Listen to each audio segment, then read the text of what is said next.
Hello दोस्तों, कैसे हैं आप। दोस्तों, हम चाहे कितना भी मेक इन इंडिया की बात कर लें, लेकिन हकीकत यही है कि बाजार में मोबाइल कंपनियों का नाम आते ही सिर्फ और सिर्फ चाइनीज कंपनियों की ही तस्वीर उभर कर सामने आती है, जिसमें शाओमी, ओप्पो, वीवो और वन प्लस आदि नाम शामिल है। बाजार में इन चाइनीज कंपनियों की मोनोपोली की वजह से ही आज भारत में एक ऐसी घटना देखने को मिली जिसने सबके होश उड़ा दिए। वैसे आपने भी इन दिनों सुना होगा एक स्कैम जो वीवो कंपनी ने किया है। दरअसल हुआ ये कि चाइनीज मोबाइल की फेमस कंपनी वीवो ने भारत में इस बार इतना बड़ा फ्रॉड किया है कि देश की बड़ी एजेंसियों ने उसके खिलाफ जांच शुरू कर दी है, जिसके बाद वीवो के बड़े अधिकारियों ने देश छोड़ दिया और वो भारत से भाग गए हैं। तो आइए आपको बताते हैं कि आखिर असल में वीवो का ये पूरा मामला है क्या। तो सबसे पहले उस मामले पर नजर डालते हैं जिसने सबको हैरान करके रख दिया। असल में इन चाइनीज कंपनियों ने भारत के मोबाइल बाजार में बहुत बड़े हिस्से पर काबू कर लिया था और इसी के चलते कुछ कंपनियों ने फर्जी काम करना शुरू कर दिया।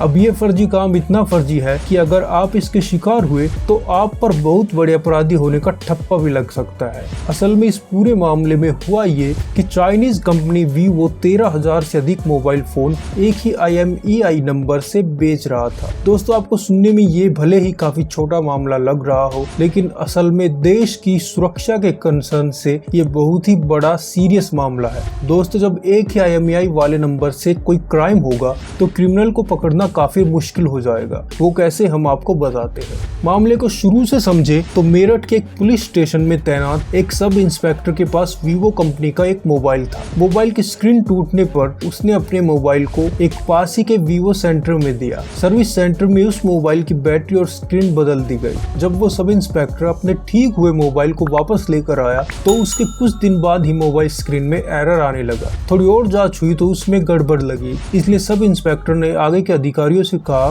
कि ये IMEI नंबर जो उसके मोबाइल पर लिखा हुआ है वो उसके मोबाइल का असली IMEI नंबर नहीं है। ऐसे में उन्हें शक हुआ कि सर्विस सेंटर वालों ने ऐसा किया होगा, यानी कि उसके मोबाइल का IMEI नंबर बदल दिया गया होगा। इसके बाद मामला मेरठ के साइबर क्राइम तक पहुंचा और जब जांच हुई तो सर्विस सेंटर के मैनेजर ने कहा कि उनकी तरफ से इसमें नंबर नहीं बदला गया है। इसके बाद साइबर क्राइम सेल ने मोबाइल में जियो सिम लगी होने के कारण जियो टेलीकॉम कंपनी को सिम की जानकारी देकर IMEI नंबर का डेटा मांगा, जिसके बाद जियो टेलीकॉम कंपनी से जो रिपोर्ट आई उसने सबको हैरान कर दिया।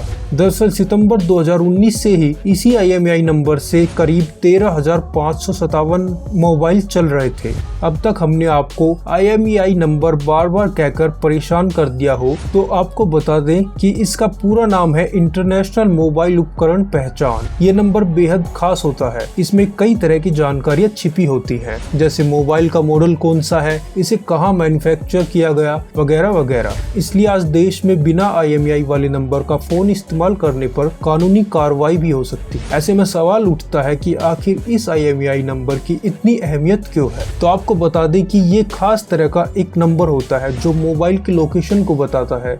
इसकी मदद से ये जाना जा सकता है कि मोबाइल को इस्तेमाल करने वाला यूजर कहाँ पर है, और इसके अलावा फोन चोरी या गुम होने की स्थिति में इसी नंबर की मदद से ही फोन का पता लगाया जाता है, या फिर FIR में भी यही नंबर लिखवाते हैं। आमतौर पर ये नंबर मोबाइल की बैटरी पर लिखा होता है। तो कुल मिलाकर इस नंबर को इसीलिए बनाया गया है ताकि IMEI नंबर से चोरों को पकड़ा जा सके। ये IMEI नंबर 15 अंकों का होता है। इसमें 8 अंक बताते हैं कि इस मॉडल को कहाँ बनाया गया है। इसके बाद 6 अंकों में डिवाइस की जानकारी छुपी होती है और आखिरी अंक सॉफ्टवेयर के वर्जन के तौर पर बताया जाता है। अब आपको ये तो पता चल गया होगा कि एक IMEI के हजारों फोन होने से कोई एक इंसान जुर्म करता है और हो सकता है कि कोई दूसरा इसके नाम से पकड़ा जाए। ऐसे में अब आप सोच रहे होंगे कि आखिर वीवो ने ऐसा क्यों किया। तो आपको बता दें कि वीवो ने ऐसा इसलिए किया क्योंकि मार्केट डाउन होने की वजह से भारत में उसका कारोबार खराब हो रहा था। ऐसे में 13,000 मोबाइल अगर एक ही IMEI नंबर से बने हो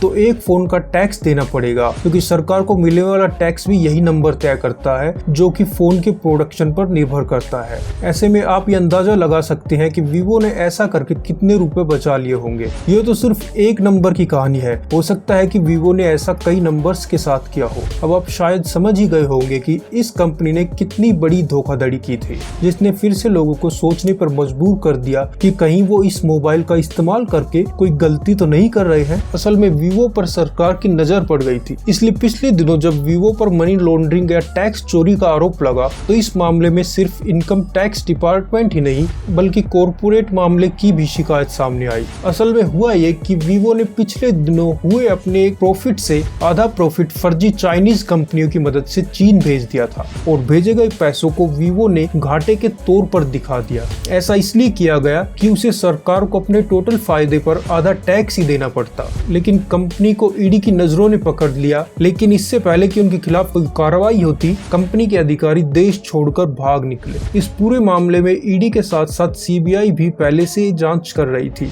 रिपोर्ट की माने तो भारत में ये कंपनी करोड़ों रुपयों की धोखाधड़ी कर चुकी है। अब आप समझ सकते हैं कि ये चाइनीज कंपनी भारत में मैन्युफैक्चरिंग तो कर रही है, लेकिन टैक्स से बचने के लिए तरह तरह के हथकंडे अपनाकर देश की सुरक्षा को ताक में रख रही है। ऐसे में जरूरी है कि सरकार उनके खिलाफ सख्त कदम उठाए। वैसे दोस्तों, आपके इस मामले में क्या राय है? क्या आपके पास भी एक वीवो का फोन है? हो सकता है आपके मोबाइल का भी कोई दूसरा IMEI नंबर डुप्लीकेट इस मार्केट में हो।